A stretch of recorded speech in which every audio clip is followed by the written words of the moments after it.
chega na lei da destruição, né? E aí ela fala sobre a destruição necessária e a destruição abusiva.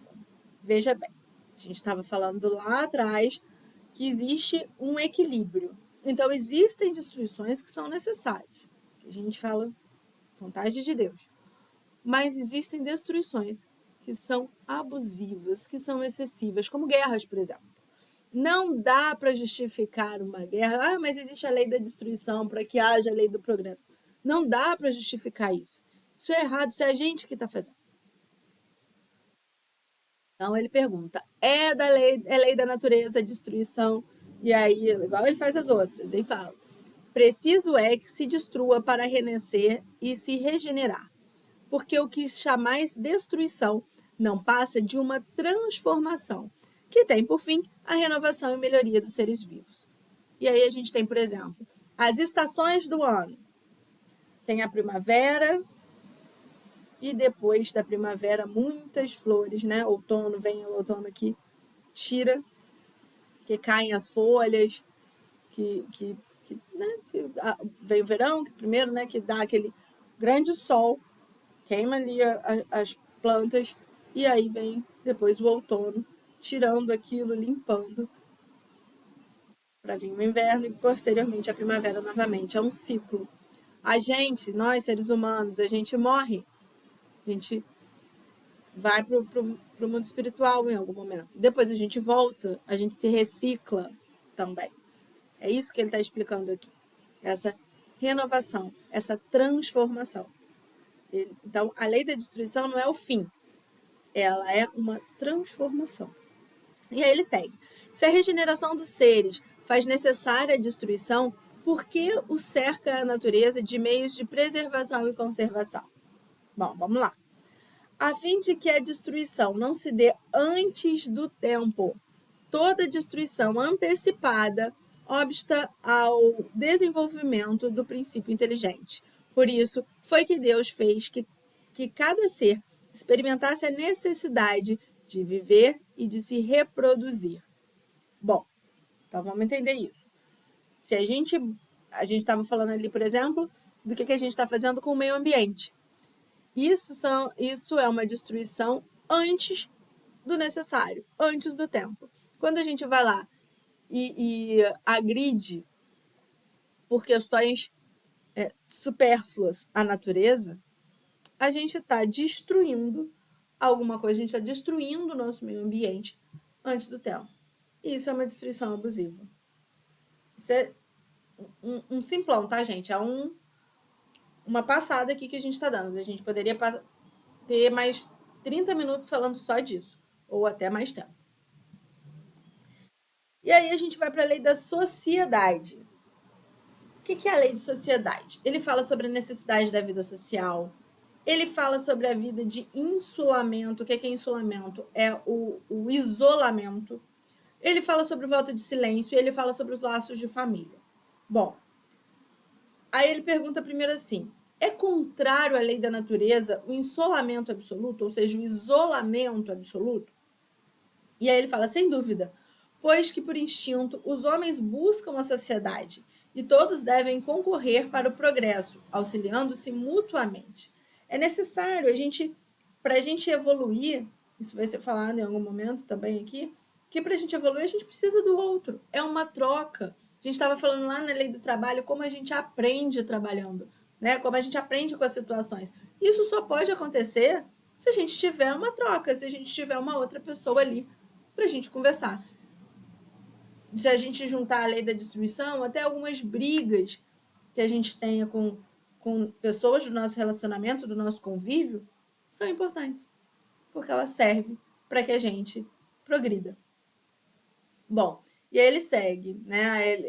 Isso é uma resposta também do 768, é uma resposta a uma pergunta, mas eu já pulei só para a gente entender o que ele segue falando, né? O homem tem que progredir.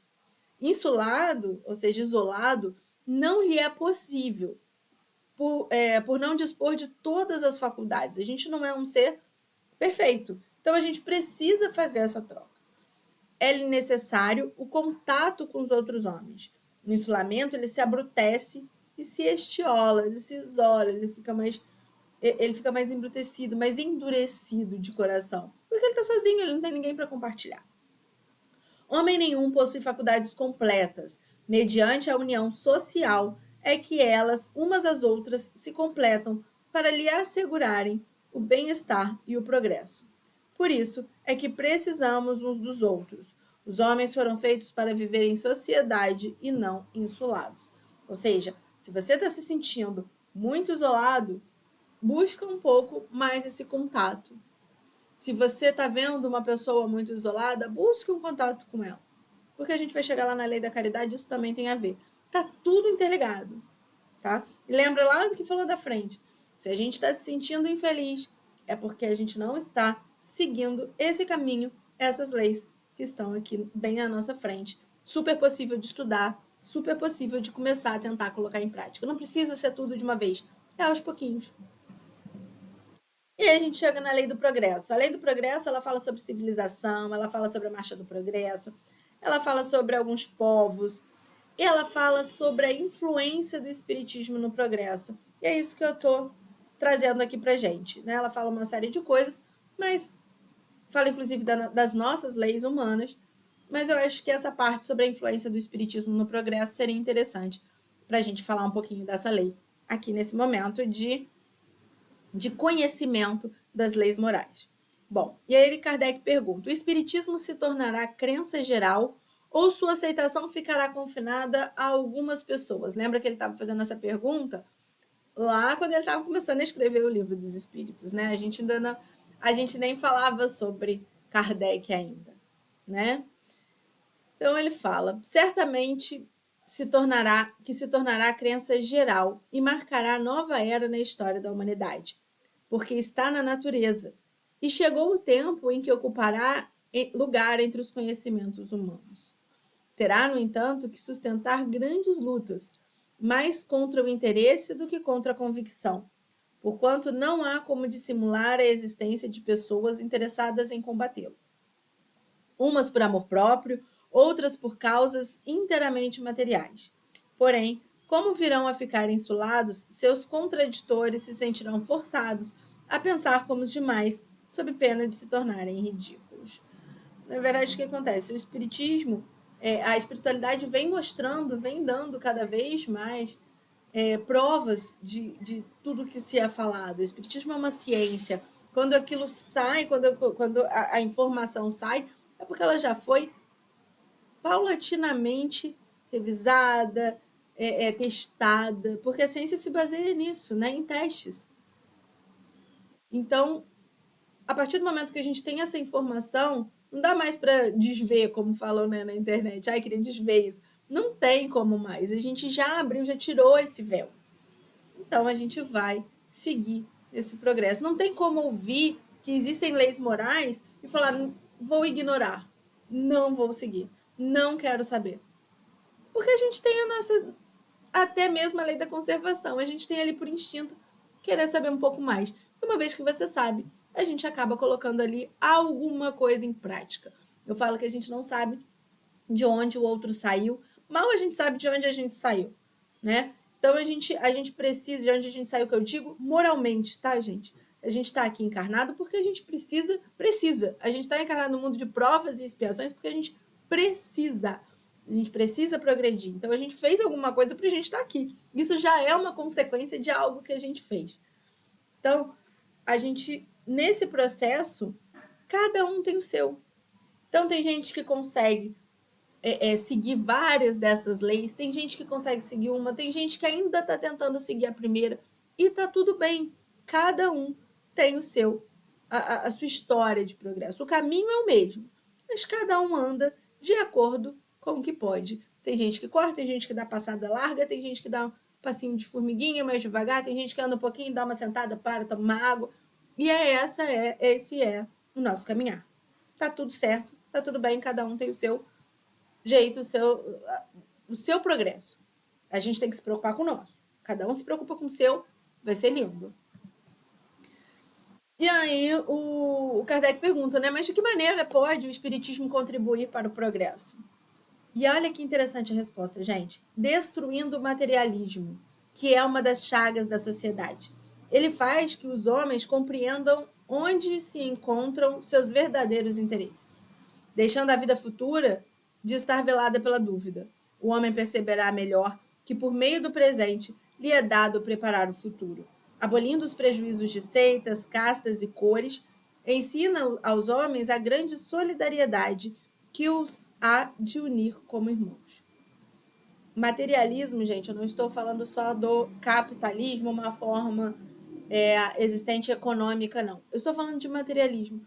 Eu tenho 5 calças, mas eu tenho um corpo. Eu preciso de 5 calças. Quando o Espiritismo nos traz que isso aqui acaba, que o nosso corpo físico acaba, ele está trazendo para a gente que tudo que está ao nosso redor físico acaba. Tudo tem um tempo útil. Isso faz a gente pensar e a gente refletir, estimula a nossa inteligência, estimula a gente a buscar outras leis para seguir em frente. Então é isso que ele está falando quando ele fala destruir o materialismo. É isso, tá? É para a gente começar a pensar em tudo que é material que acaba. E o que a gente vai fazer com o que fica? Essa é a questão. E aí a gente tem depois a lei da igualdade. E aí ele fala de uma série de coisas, inclusive das desigualdades sociais, da desigualdade das riquezas, as provas que são as riquezas e as provas da riqueza e da miséria, porque são provas. Todo o excesso é uma prova muito forte. E também uma expiação. Todo excesso, seja para mais ou para menos. A gente busca o quê? Que eu falei no início? O equilíbrio.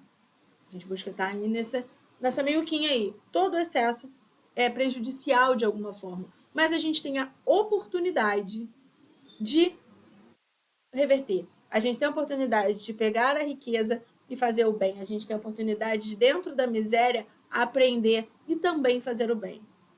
Então, a gente tem dentro dos eixos de um lado e do outro, né, dentro desses polos tão distantes, de realidades tão distantes, a gente tem mais oportunidade de aprender. Toda prova, toda expiação é para a gente progredir.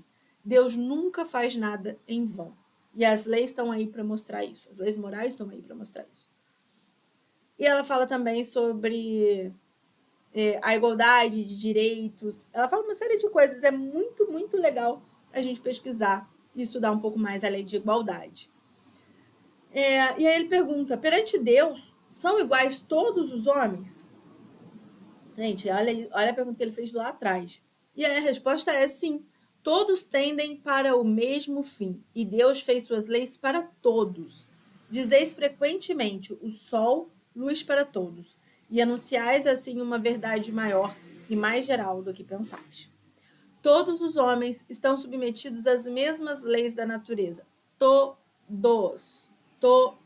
A lei natural ou as leis morais são para todos. Todos nascem igualmente fracos, acham-se sujeitos às mesmas dores e o corpo do rico se destrói como o corpo do pobre. Tudo fica igual depois, tá? É o que eu falei. Isso aqui, o físico, acaba. O que a gente faz com o que fica? E o que fica não tem riqueza, pobreza, tem consequência do que a gente fez aqui. Deus a nenhum homem concedeu superioridade natural, nem pelo nascimento, nem pela morte. Todos, aos seus olhos, são iguais. E aí a gente falou sobre provas, né, de riqueza e de miséria, a gente falou sobre esses extremos. E aí Kardec pergunta, por que Deus a uns concedeu as riquezas e o poder, e a outros a miséria? E aí ele fala, para experimentá-los de modos diferentes. Além disso, como sabeis, essas provas foram escolhidas pelos próprios espíritos que nelas, entretanto, sucumbem com frequência. Ou seja, antes da gente vir, antes da gente encarnar, a gente também escolhe as nossas provas. E às vezes a gente pode achar que eu seria muito feliz se eu fosse rico. Será? Será mesmo? Será que a gente conseguiria passar pelas provas de uma riqueza grande? Ou será que a gente gastaria nosso dinheiro fazendo uma besteira e fazendo que a nossa vida acabasse indo embora antes. Como a gente viu aí recentemente notícia. Como a gente vê notícia, países super ricos entrando em guerra e tanta gente morrendo de fome, gastando rios de dinheiro para matar o outro, para conquistar mais território, enquanto tanta gente morre de fome. De fome. Sendo que a gente fala que tem na natureza coisas que provém a nossa vida, a nossa existência. Kardec continua. Qual das duas provas é mais terrível para o homem, a da miséria ou a da riqueza? E aí ele responde, tanto uma quanto a outra. A miséria provoca as queixas contra a providência e a riqueza incita todos os excessos. Olha como ele fala, eu até deixei marcada essa palavra queixas. Tudo que a gente se queixa também em excesso é ruim, faz mal pra gente, prejudica o nosso organismo, prejudica o que está em volta, energia, pensamento. A gente volta lá nesse processo. Tudo que a gente pensa, o que a gente está mandando para o universo? O que a gente está pedindo em troca? Então, a miséria também é muito prejudicial, porque muita gente se vê dessa forma quando está com pouco dinheiro, porque a gente vive num mundo materialista ainda. Né? Então, quando ele tem poucas coisas materiais, ele se sente desprovido. E aí, começa uma sequência de situações negativas a partir do pensamento. Isso é muito ruim também. Então, são provas também. Estando rico sujeito a maiores tentações, também não dispõe, por outro lado, de mais meios de fazer o bem? Mas é justamente o que nem sempre faz. Torna-se egoísta, orgulhoso e insaciável. Com a riqueza, suas necessidades aumentam. E ele nunca julga possuir o bastante para si. Esses dias nós já tem um bom tempinho. Eu estava passando com alguns amigos por um lugar que tinha muita casa linda, muita mansão, casas maravilhosas. E aí eu pensei assim, eu falei, como a gente realmente vai mudando o pensamento, né? Quando a gente vai estudando espiritismo, né? A lei anterior que a gente estava falando da sociedade.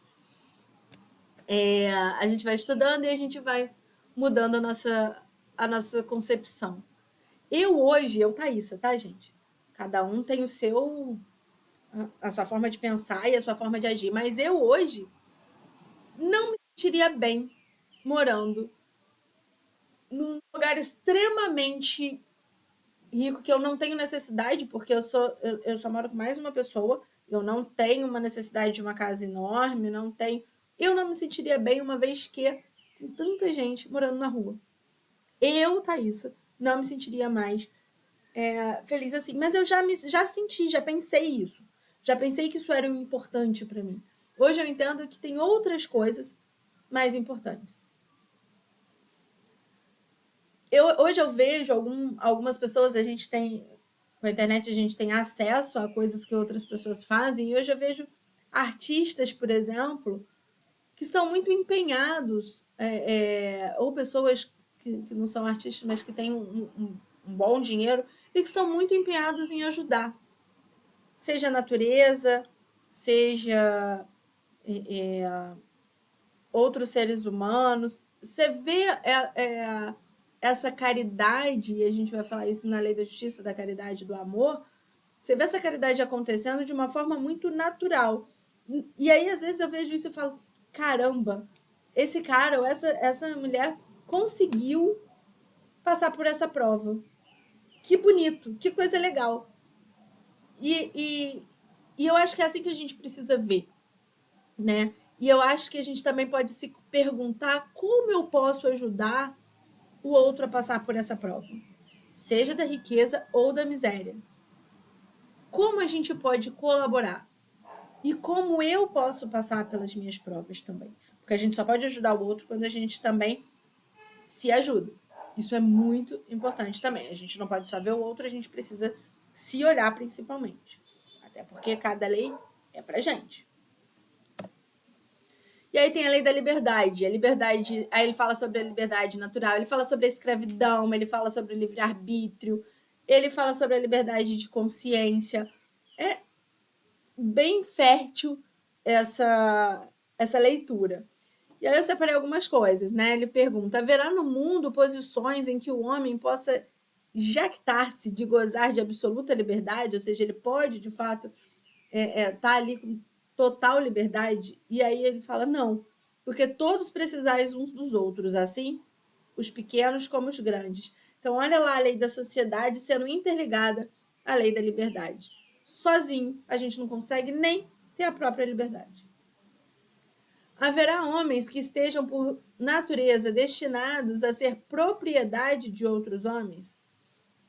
Aí ele fala, é contrária à lei de Deus toda a sujeição absoluta de um homem a outro homem. A escravidão é um abuso da força. Desaparece com o progresso, como gradativamente desaparecerão todos os abusos. Que bom, né, gente? Que bom a gente ter essa informação de que todos os abusos vão ser extintos em algum momento no nosso trajeto de evolução.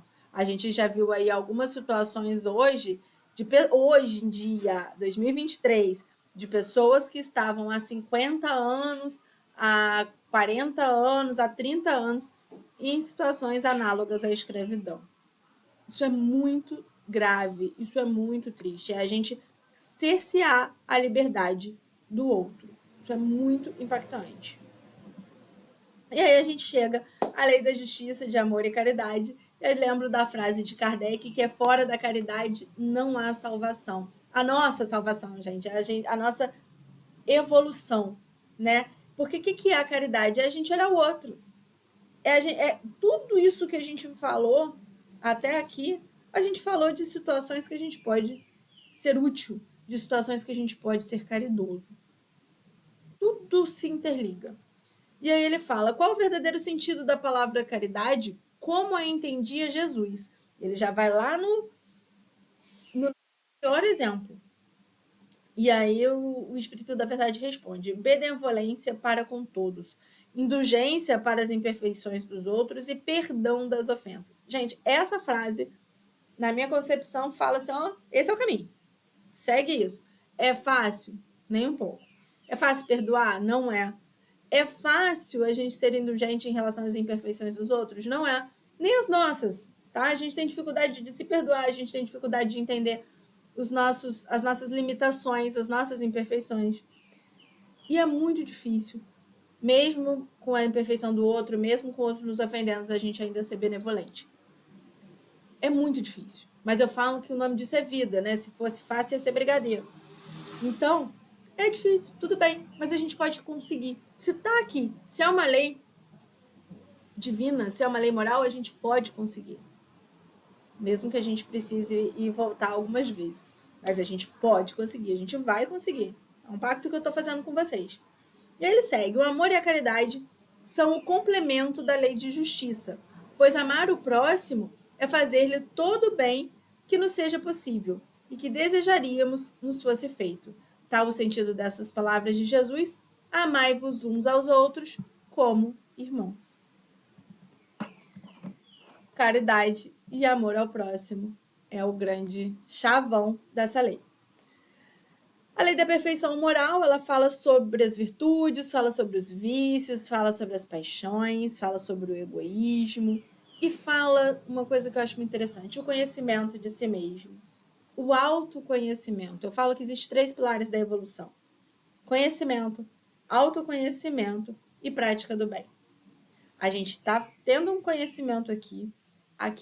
Nesse conhecimento, ele mesmo já fala para a gente a importância desse autoconhecimento. Se a gente precisa se olhar até para entender se a gente está seguindo a lei, se a gente está fazendo tudo certinho, se a gente está de fato nesse processo evolutivo. Tipo, lá atrás eu pensava de um jeito, hoje eu penso como? Sigo no mesmo pensamento ou já dei uma melhoradinha em relação a isso? De acordo com o que a doutrina, por exemplo, está me falando. Sempre válido a gente buscar essas informações dentro da gente mesmo. E a prática do bem, ela é uma extensão, né? Uma vez que a gente tem o conhecimento e a gente se conhece, eu acho que praticar o bem, ele tá muito ali, tipo, não tem como não fazer, já tá falando aqui, tá muito claro, tá muito evidente dessa necessidade. Bom, qual o meio prático mais eficaz que tem o homem de se melhorar nesta vida e de resistir à atração do mal? E aí ele responde muito bonitinho, que ele fala assim: um sábio da antiguidade falou disse: conhece-te a ti mesmo. Se a gente se conhecer, a gente sabe exatamente o que fazer. Tipo, eu devo entrar numa briga quando eu tô muito nervoso? Eu já sei como é que eu fico. Ou eu devo esperar um pouquinho, respirar, esperar um tempo e depois ir lá e conversar sobre aquilo. Coisas simples do dia a dia. A gente vai se conhecendo e a gente vai melhorando as nossas atitudes a partir desse autoconhecimento. E aí ele pergunta: conhecemos toda a sabedoria desta máxima, porém, a dificuldade está precisamente em cada um conhecer-se a si mesmo. Qual o meio de consegui-lo?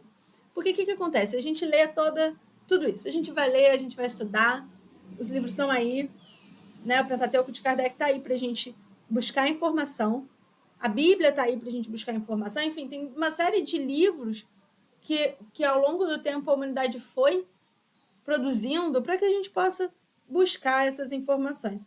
Só que uma coisa é a gente olhar e é muito fácil a gente olhar e falar assim: ah, o outro não faz isso. Quando a gente fala de riqueza e pobreza e a gente está no meio do caminho, né? A gente fala assim: ah, tá vendo? Aquele rico ali tinha que ajudar. Mas o que a gente está fazendo? O que a gente se olha assim e fala: putz, eu podia melhorar nisso.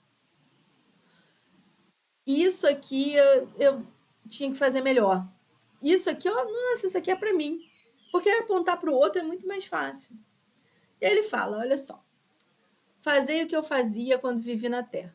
Ao fim do dia, interrogava a minha consciência, passava a revista ao que fizera e perguntava a mim mesmo se não faltara algum dever, se ninguém tivera motivo para de mim se queixar.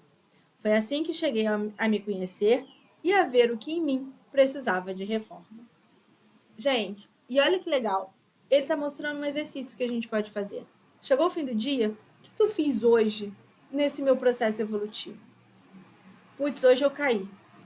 Esses dias eu dei uma resposta para alguém que eu falei assim: poderia ter dado essa resposta de uma forma diferente. Eu poderia ter sido mais simpática, mesmo quando a pessoa não foi comigo. O que o outro faz é um problema do outro. O que eu faço com o que o outro faz comigo é um problema meu. Então a gente precisa começar a se olhar mais, a identificar os nossos gatilhos, a identificar o que faz com que a gente tenha dificuldade de seguir determinadas leis. O que faz com que a gente fique infeliz. Porque lembra que lá na frente a gente falou, a infelicidade é exatamente não seguir essas leis. Então, se a gente tem os nossos momentos de infelicidade, vamos buscar entender isso e aí sim fazer diferente. Buscar fazer diferente. Não é a partir do momento que a gente entende que a gente já está fazendo, olha, agora eu já sei o que é, eu vou fazer diferente. Não, é um exercício, é uma prática diária. Tá bom? Convido vocês todos a fazerem comigo também. É muito difícil, mas é muito possível. Você tá aqui é porque é possível. E é isso, gente. Muito obrigada. Vou colocar a última aqui para a gente poder encerrar. E eu agradeço demais a esse momento, a esse contato, e que a gente possa se aprofundar mais. Aqui só deu para dar uma passada, porque são muitas leis, mas que a gente possa se aprofundar mais em cada uma. Mas fica o encerramento é esse do autoconhecimento. É a gente se olhar, é a gente se entender e ver o que a gente pode fazer para, de fato, seguir essas leis. Muito obrigada, até a próxima.